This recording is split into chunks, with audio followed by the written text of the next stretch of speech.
Welcome to Cartoonist Kayfabe. My name's Ed Piscor. I'm Jim Rugg. And I'm Tom Scholey. Dick Tracy's one of my favorite comic strips. Chester Gould does no wrong, man. Thought, why not pull off the DC kind of Treasury Edition story that doles us out the Flat Top Jones story. First, Jimmy, what do you have? Street Angel, Deadly Squirrel Live, available now wherever comics and books are sold from Image Comics. This is a collection of all of my Image Street Angel comics, so you get about 8 stories in this thing. And it's still available, although in limited quantities. So pick this one up if you don't have it. Pick it up for yourself. If you do have it, pick it up for a friend for this upcoming Christmas holiday season.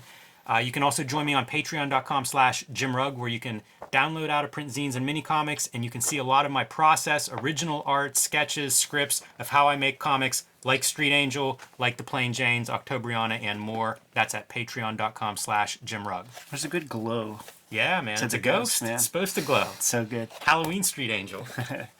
Tom, what you have, man? Emulating the Treasury format, here's Fantastic Four Grand Design. And, it's just like this Dick Tracy. It's a complete all-in-one story of the life and times of the Fantastic Four. Unlike the slacker Chester Gould, though, you're putting some panels on the pages. Yes. Yeah. Yeah, he's got a very leisurely 12 approach. panels. Yeah. Pshaw. What you got? And I got Jack Kirby, The Epic Life of the King of Comics. It's the life story of Jack Kirby. It's drawn in pencil, just like Jack Kirby drew all his comics, and largely utilizing a 6-panel grid as Kirby did, largely through his career. And it's his whole life story. And then there's my YouTube channel, Total Recall Show. Red Room Comics, Murder on the Dark Web for Fun and Profit. The Antisocial Network trade paperback hitting shops November 9th, man. A 208-page book that that collects the first season of issues. Look at this, man. This is where the comic material ends, where it says the end. Still got 70 pages worth of extra stuff. We're going to do a big video on this right before the book launches, man. Get it at your local comic shop after November 9th. Comic shops, order heavy, man, because Amazon bought half our print run. They're expecting that to go quick. So if you don't have a shop, if you didn't pre-order from Fantagraphics, go to Amazon to get your Red Room comic. If you want to read ahead of time, hit up my Patreon, patreon.com/EdPiscor. For $3 there, I'm serializing the next round of Red Room comics. We're going to call that one Trigger Warnings. And all those links are in my link tree in the description below this video. So, without further ado, gentlemen, we have the Dick Tracy Treasury edition put out by DC Comics in the 70s, man. Got a cool rogues gallery of characters here, man. This guy Pouch right here, very obscene. I feel like Charles Burns pinch hit on this drawing. Like, that is such a Burns-like drawing to me. There was this dude that, when I lived in Southside, he had the trach gimmick, the throat cancer joint, but he wouldn't walk around with his kazoo very much, and he'd still feel the need to chat you up a bunch, and you gotta pinch. We called him snapper neck. You gotta pinch the vagina closed on your neck in order to choke the words out of your voice. And sometimes if you don't pinch that shut and you sneeze, the bugs do come out from there. Whatever got caught up in your lungs when you cough comes out of that thing. Now Chester Gould just kind of spent his life at the drawing board and kind of went insane. Maybe I don't know. But, often compared to the complete works of Nietzsche. Yeah, so it's like this is the kind of stuff that comes out when you're just like oozing onto the page. It's true, and like these characters, man. He was only working for about 20, 30 years by the time he hit this, man. He starts the comic at like 31. Yeah, this isn't the crazy stuff. No. The crazy stuff comes like decades later. Yeah, I mean, even at this point, he's still working on the strip. In the back, it talks about like his workflow, his work schedule and stuff. But that's the cart before the horse, man. Let's just jump into things. This is an often repurposed image for different formats and stuff. I think it came out like it was a Sunday page. And like Blackthorn, whenever they were doing reprints, they would figure out ways to kind of like create some ornamental extra shit on the inside covers with this. And I've seen this set of images formatted in a million different ways. Yeah, it's kind of like Dick Tracy Grand Design in like one page. Yeah. You're up to speed. His hair here, like he has like a much tighter haircut in the bulk. As like the 70s went on, he kind of was Gould was trying to get with the times, and kind of like you see his hair start to grow. And then like my earliest memories are of like the Dick Tracy with like mutton chop sideburns and like kind of long hair in the back, which this evolves into eventually. I have to show my Bruce Willis Dick Tracy profile. So good, man. That's so freaking good. It was funny whenever I was drawing that and you start thinking this direction and it's like, man, it's real similar. Like his caricature kind of makes sense like this. He drew him with a mustache in the 50s. Like Tracy would keep up. It's the bold brush line that you could tell is like the more modern stuff. So they're giving us a quick, and you could tell that this is like bullpen, guys. This isn't the, this isn't Chester Gould's brother lettering this stuff, but they're sort of giving us a clue into the atmosphere of this comic. World War II, a lot of shortages everywhere, opens up a black market for people who could pay prices for the things that they want. And guess what, man? If you want sugar and you can't find it at the store, you're a bad guy. And Tracy's going to fill you full of holes. Yeah. Yeah, so wartime comic strip, this story takes place between December 21st of 43, May 17th, 1944. Man, so that's a good stretch of time, 5-6 months worth of comic strips. Yeah, all the little like historical context that kind of seeps in, organically through the story is like, really informative and interesting. Yeah. I love seeing these in color. Yes. It's really interesting to me how much they make sense on this page. Yeah.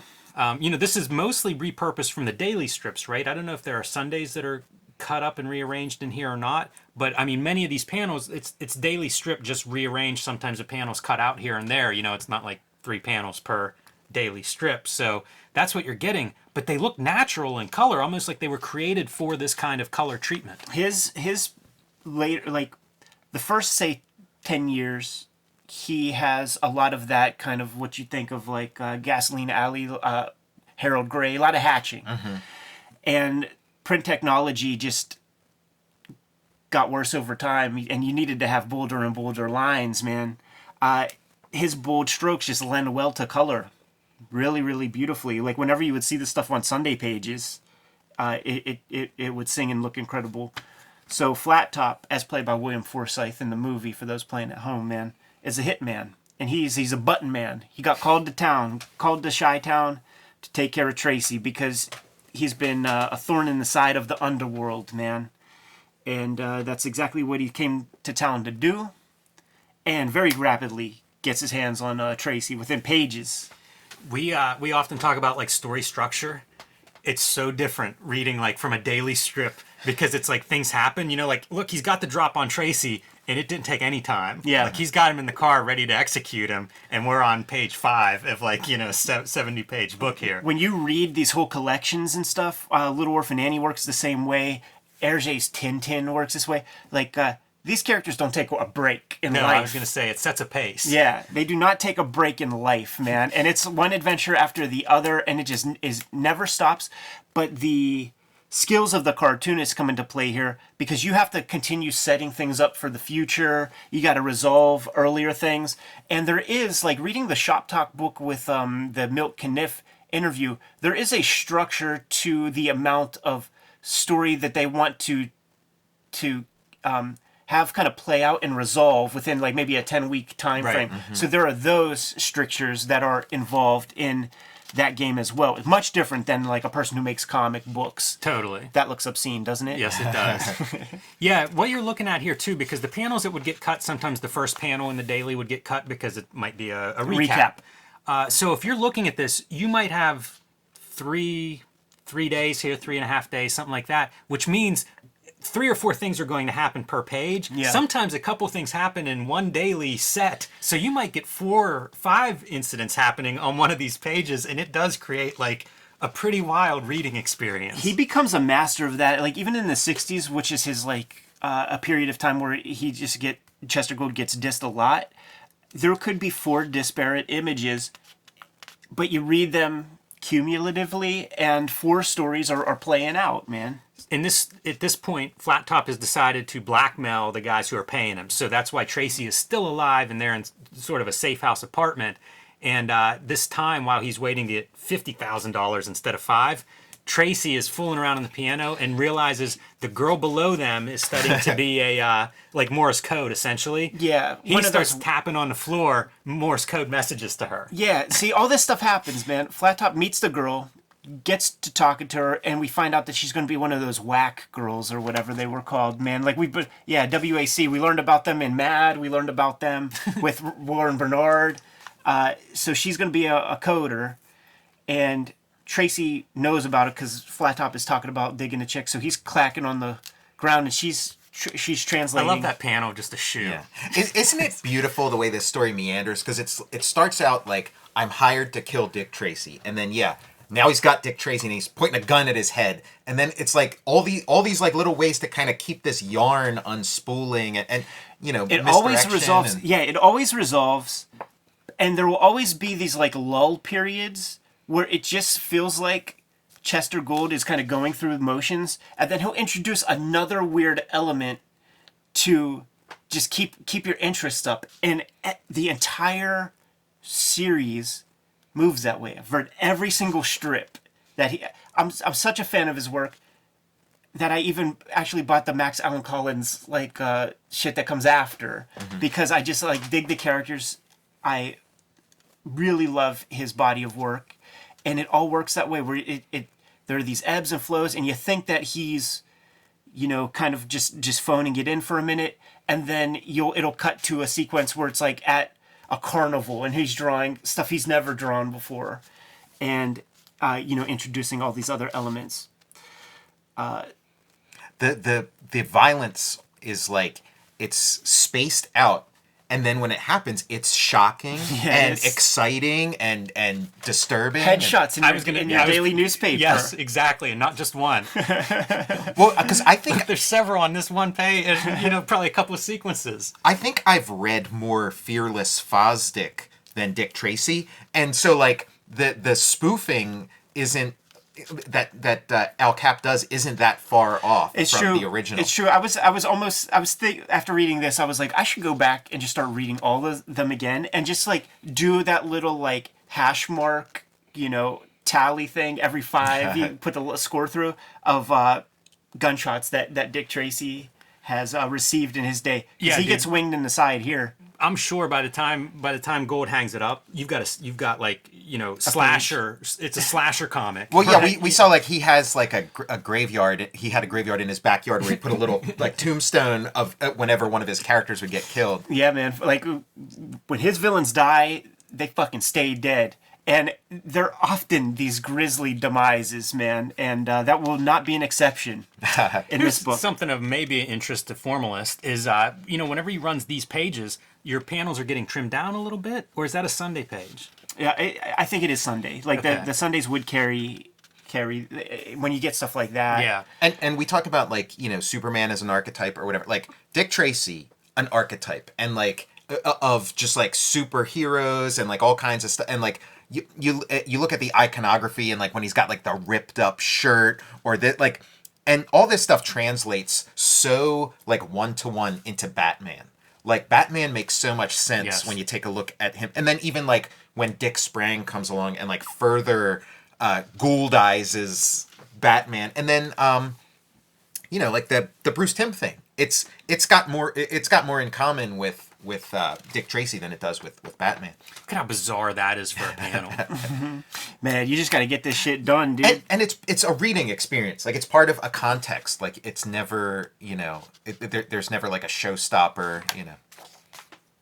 It's just keeping this train rolling. And again, like I was like so entertained, through this whole ride. It'll capture you, man. Like you bust out one of those IDW books, and before you know it, you read 100 pages. Yeah, like there's this like little kid who shows up who like pickpockets Flat Top, and then Flat Top hires him, and then he buys him or he gives him money and he blows it on a pair of skates. He becomes nouveau riche, man. Like he's warehousing Flat Top in his like little house, and poor mom, she has to work all day to sort of make ends meet, and the boy's like, yeah, Flat Top's gonna be staying here. And everybody's working an angle, and multiple angles. It's great how much it flips and flops around. Yeah. Like we go from Tracy being in danger to now Tracy's hunting Flat Top, who's hiding out. Look, and here's the nouveau riche boy showing $50 bills around town. Like, what's a 1944 $50 bill come to with inflation, man? And you got like, this is a kid because they say it's supposed to be a kid. Yeah. It looks like a little toothless Gabby Hayes kind of character. Watch out for coats. those. Watch out for those skates. They'll be your downfall. There are 2 or 3 of these kinds of things where it's like, Chester, you could just let us find out. Like he's like so excited to tell you that this kid's going to be drowning. It's like, what's his beef with skates? I feel like this is big skate should be getting involved here. But the $50 bill stuff is part of the police procedural stuff, and there are several of those throughout this storyline of just little details that Tracy then uses to track something down, to follow a clue, a lead. And they don't give us much time. Like the boy goes out, he's got new vines, as Iceberg Slim would call it. Goes get some fresh skates, and he's done. Like here's our Grisly. Yeah, pretty grisly demise. By the way, he's gambling. Like these are betting tickets that he's finding. So he's not just buying shit; he's gambling. Like, he's into Vice. Yeah. He's going to like the cigar shop, like playing the trotters. Well, I mean, how did he met him as a Across the board. pickpocket? So True. And I just man, a body in the ice. it didn't occur to me until reading this body. that Flat Top is kind of. It seems like he's modeled after Peter Lorre. And I kind of picture that voice. I feel like the voice in the cartoon might be similar like that, actually. And he's got like the Humphrey Bogart suit on. That's a hilarious panel too. Some of these panels are just really entertaining. Yeah, it is. Like, it's goofy and silly and funny, but then it's like deadly serious. Like, it's a really nice mix. I buy it all. No, me too. Yeah, I'm on board. And it's like an episode of CSI. If you ever watch that, it's the same kind of like heavy-handed, ham-fisted, really obvious bullshit. It's here. Like, you get versions of that here. Much more charming, depending on your taste, which one you'd pick. But. And Flat Top is such a heathen, right? That he's tearing up the family scrapbook, and we established that the dad is dead. So there's like photos of dearly departed in there, but he's got to like stash his hitman winnings. Doesn't like to go out at night with $5,000 on him. So he looks around. He's like, they probably look at the photo album about once every 10 years. Yeah. Imagine the guy who's going to shake down Flat Top. Yes. But it's kind of a good detail, though. The Yeah. idea that even Flat Top is not above the vice that's out there. Well, this Dick Tracy world is a super dangerous world, and like Flat Top is like a bad guy in every sense. He's screwing over everybody. The page before is whenever Flat Top's hiding the money. You turn the page, and Tracy has tracked down the money in the photo album. Yeah, the MacGuffin to get him to that house was that little dead boy on those expensive skates. Mm-hmm. And now you get in the family album because we need a picture for the funeral. Right. This is like a really interesting twist that comes up here. He hides in a chimney, which again, like, it was, freaking me out a little bit, just the claustrophobia, imagining that thing. That kind of way sick. Yeah, and then he like dips his toe in something soft, and I'm like, what the hell's going on here? And then you turn the page, and it's like, there's bees in there, and they're making honey. And then the downstairs neighbors are like, ooh, honey! And they climb up on the roof to try to get something. Like, is this what it was like during World War II? Anybody unfamiliar with Chester Gould and Dick Tracy, and we're like, it's not for a couple decades before he gets weird.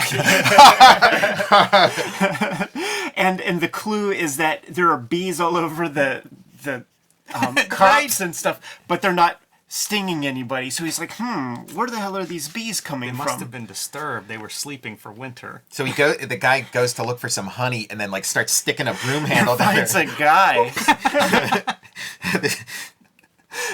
It's like Gremlins or something. Dude, my face is hurting from laughing so much. It is pretty great. Yeah, I mean, this is a new favorite. So he's on the level, and you know what? They're almost talking about mineral rights here. Like, Yeah. the old guy's like, oh, you didn't know that, like, the chimney's on my side of our townhouse, man. This honey is mine. But, and Flat Top leaves, gives $5 for their troubles. Ma and Pa Kent. Yeah, I mean, this is like the world here is like a world of like sort of like a commerce. It's got an economy, and it's got like a different kind of like a poverty economy. I feel like that's so much Chester Gould, Yeah. voice in here. But he finds a guy who's hustling magic dry cleaner on the streets, and he needs some. He was just stuck in a chimney, has soot all over his clothes. And he's got that erectile piece. Yes. Now this Put is it into the guy's ass cheek. This is like a good thing to take note of just from like a formal standpoint, because like these two have a scuffle and then it looks like this other guy sets Flat Top on fire, and like as you're reading this, like you would be led to believe it's misleading, especially if you were reading like 4 panels at a time, like on a day in real time. Yeah, because great panel where the scuffle takes place. We don't see the actual scuffle. We just kind of hear that it's going on. And reading this, I was fooled. Like I was like, I guess this is how Flat Top bites it, and then like the next page is like maybe some other villain that Dick Tracy's going after. And then back to the Grisly parts. Yes. His magic dry cleaner is actually gasoline, which Flat Top isn't too happy about when it doesn't work, and dumps it on this guy and lights him on fire, and we watch him burn to death. But here's into just a charred corpse. Yeah, and like that they can't recognize. They can't identify him because he's so burnt up. But then they do, because the guy's just like really staring so close, and he's like, "Oh, that's Hawker Davis. Like, we were wrong." Now, so then, I wonder if that's his Christian name. So then, if you're Hawker Davis, what else can you do but sell dry in cleaner? Chester Gould world, Malcolm Gladwell, man, there was like that girl named Temptress, and then she became pregnant by like 8 dudes or something. Or Damien. Name your kid Damien and see what happens. See what that little fucker grows up into. So, like, this is kind of cool because it's like, oh, wait, that wasn't Flat Top, it was the other guy. And then I turn back and I read the pages and there's a scuffle, there's 2 guys talking. And because comics, you don't hear a soundtrack, you can't tell the difference between the 2 voices talking. You're just looking at 2, word bullets. So it's like, okay, there's a trick that might come in handy later. How about his flapper haircut, this Flat Top, man? Like, his haircut makes me think of, like, Houdini. That's kind of like Houdini hair. Did we miss the part where he sets up the guys who are paying Flat Top? We may have missed we skipped that. Yeah. Okay, I mentioned it because it reminds me of The Wire, where they're sending out like, okay, have the newspaper run the headline that I died, headline, that Dick Tracy died, and you see it again. Like now, they use the newspaper several times throughout the storytelling, and it reminds me of Wire. And it feels like that's almost a noir staple, right? Of like, show the headlines, right? To basically just to get this information out there. That guy exposition. That guy with the miracle dry cleaning, like it makes me want, like, was dry cleaning some like big crazy thing back then? Because there was that like Billy Bob Thornton movie where like it was in black and white where he like goes into dry cleaning and it like seems like it's a scam and it's like the man you who use chemicals. Wasn't there? The man who wasn't there. You use chemicals to wash your clothes. Chemical, and then this guy sets them on fire with like dry cleaning fluid. And now we've got new character showing up. Vitamin Flintheart, man, one of the classics. His character would be a staple of the series.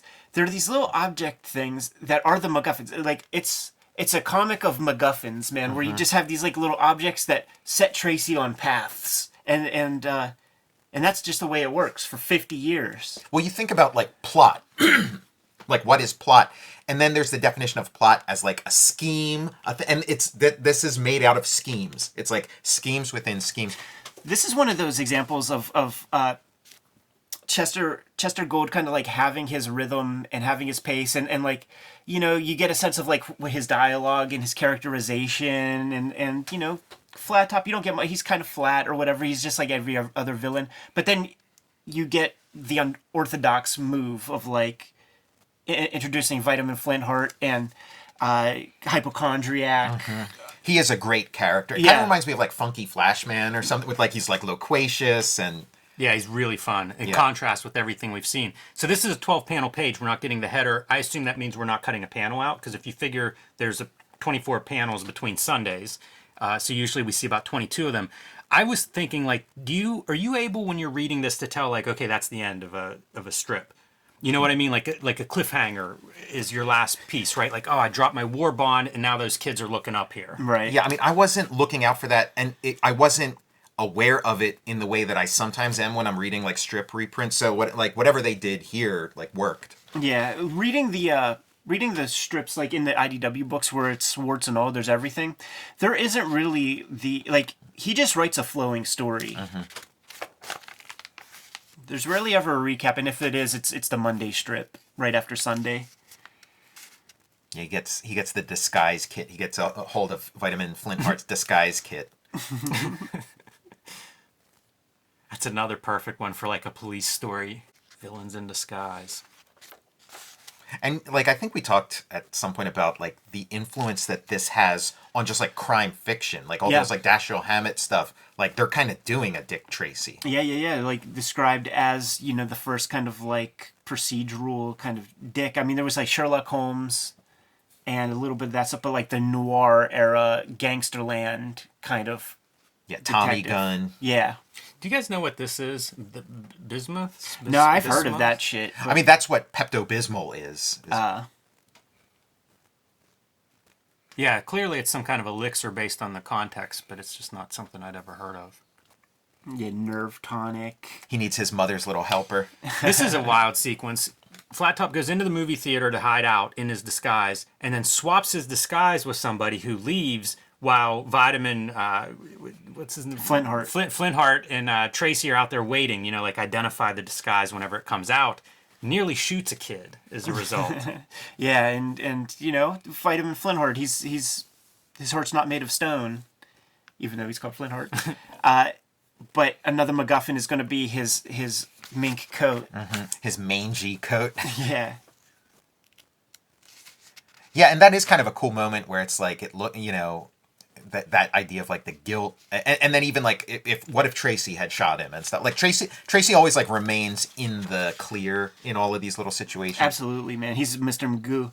So, stage left comes Flat Top, goes to shoot him, but there's just a guy hiding behind a sign, like a citizen or something, man.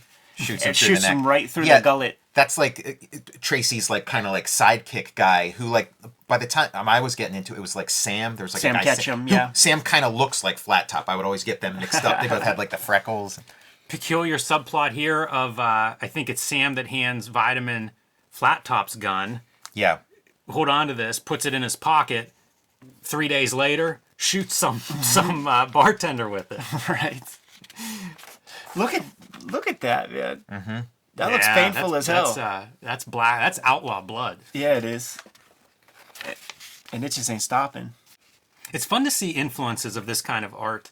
Maybe not influence, but like contemporaries. Basil Wolverton, I see little bits of. Fletcher Hanks at times feels like he pops up in a panel here and there. And then there's like the on the nose stuff like that Cabby comic. Yes.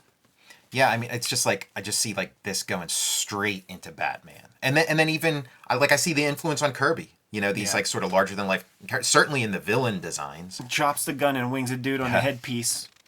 Yeah, and this one I was kind of thinking like, man, how's he get out of this? Because the guy that he shot didn't see him shoot him, so for all he knows, he did shoot him in cold blood, and then it's like, oh, I saw in the mirror that he dropped it. That's pretty great. These are good. This is Chester Gould just letting you know where things are going. Loose hair, and you see the mange I of his rabbit. That those like sort of call outs that are in comics, they're like kind of a common, especially of like sort of like alt comics or indie comics, and like I've used them myself, and it really is a Chester Gould. It is, thing. yeah, absolutely. So now we have that to tie up because Flat Top, he's going to prison, man.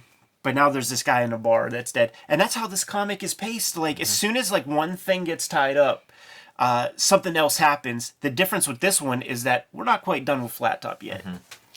Yeah, it creates, like, a tension because as you get caught up in these other stories, there is that lurking Flat Top thing. I love whenever we get, like, the iconic Dick Tracy pops up from time to time. Yeah. You'll get a nice side profile shot of him. Oh, time to time. Like, it's $5 a page, man. And you do, for a week.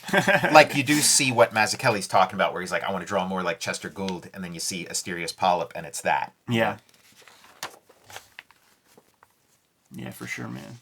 And I want to draw more like Chester Gould after sure. reading this, It's interesting who the fans of this is. Like Art Spiegelman's a fan of this stuff, Todd but then Hayden. hates Frank Miller, which, it feels like there's some DNA similarity there, right? Yeah, I mean, this is just a really good reading experience. I also feel like with Spiegelman and that kind of crowd, they like to laugh at shit.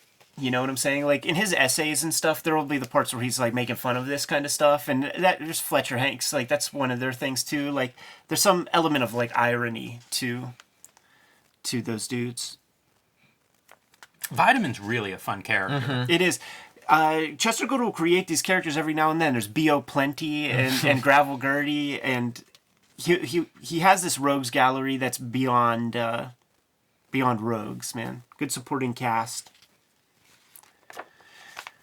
So now we have to get Vitamin Flintheart into prison with Exactly. Flat Top. This is all that stuff that would be like eliminated by the comics code, where it's like replicable stuff where he shows you like how to make like a prison slingshot, Right?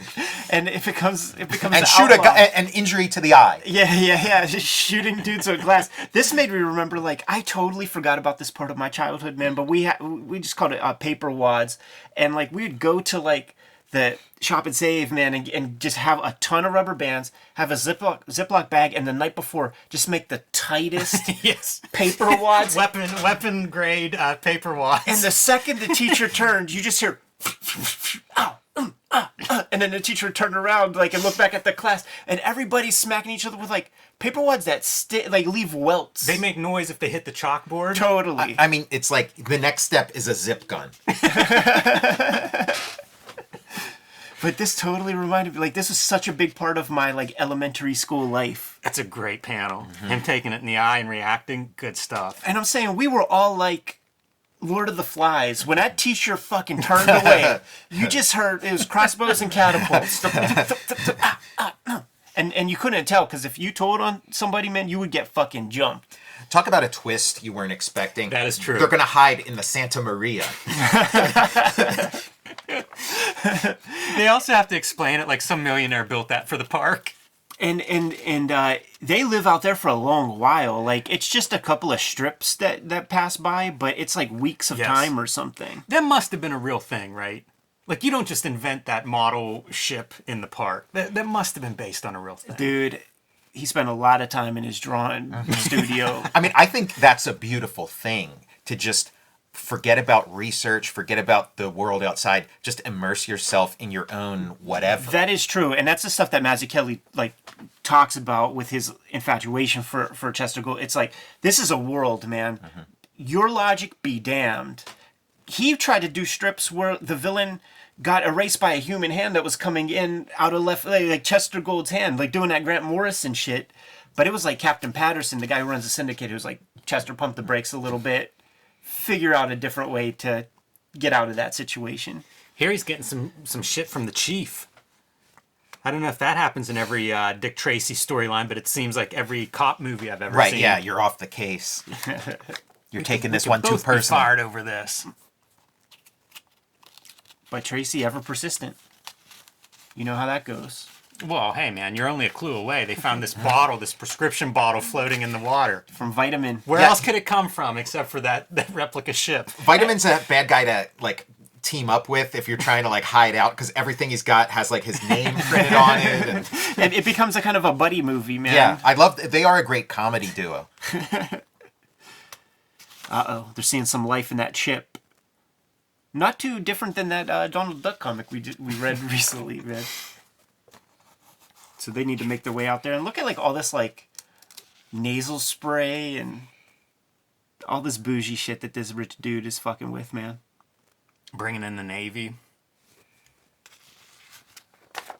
Let's dispatch this villain already, goddammit.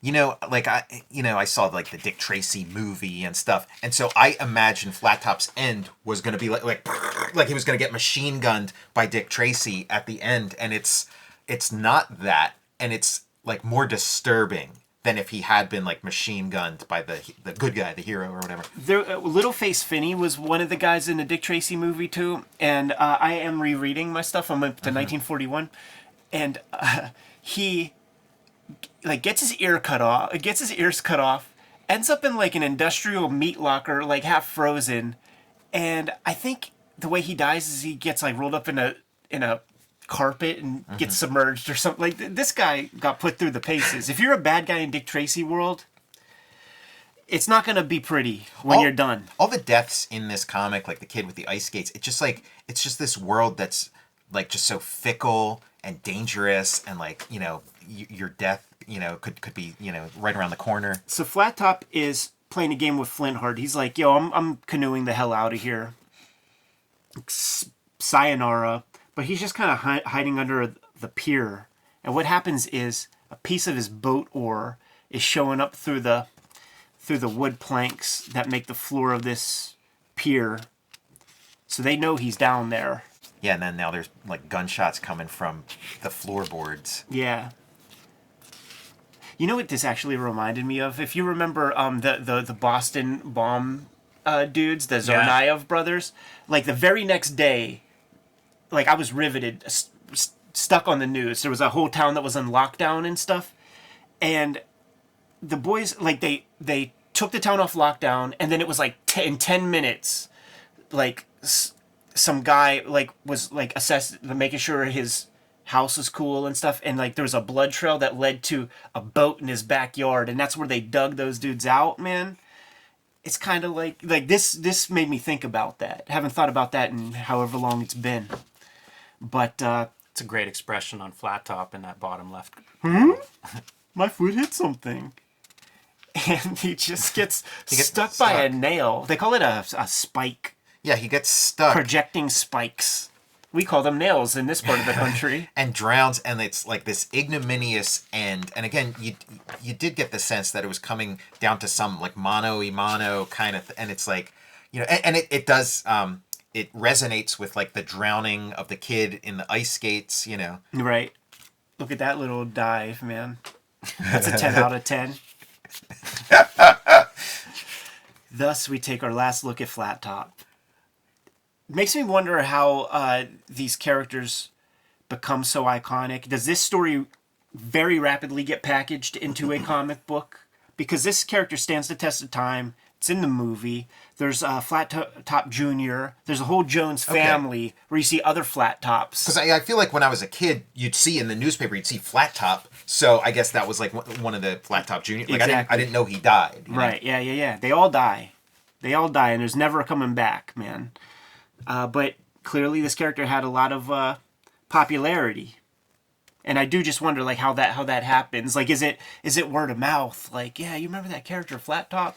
You know, I think we just cannot fathom the percentage of population that would have been reading these strips. Exactly, yeah, millions, man. Water cooler talk. I'm gonna name my son Arn. Like Arn was the name of Prince Valiant's kid, and like the name Arn was like one of the most popular names the year that happened. Yeah. There were 3 vitamins in my first grade class.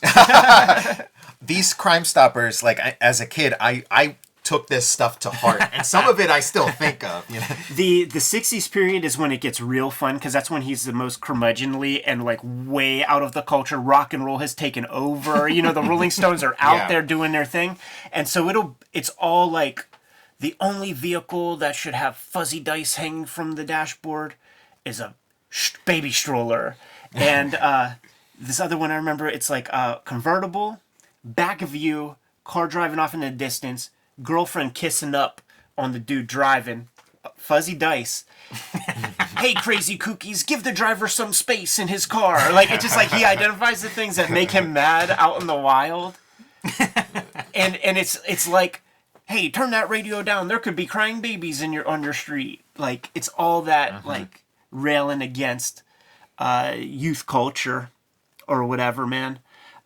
Chester Gould, at this point, still making a damn strip. He's transitioning. He's almost done. It's almost over. Look at this beautiful patina. It almost looks printed that way, doesn't it? So this book's like what, like 1972 or something? 76, 75. And so then when does he stop? Like right around then. Oh, okay. Yeah. So like the long hair 75, 76. mutton chop Dick Tracy that I saw when I was a kid was the Max Allan Collins. Oh yeah. Okay. Yeah. So Gould would would die before he'd put mutton chops. No, he would do that. Yeah. He would put weird sideburns on. Yeah. Like I get maybe when Elvis was out or something like. You could track certain things. He had a weird mustache. He had more hair. He had your Bruce Willis like kind of buzz cut for a minute.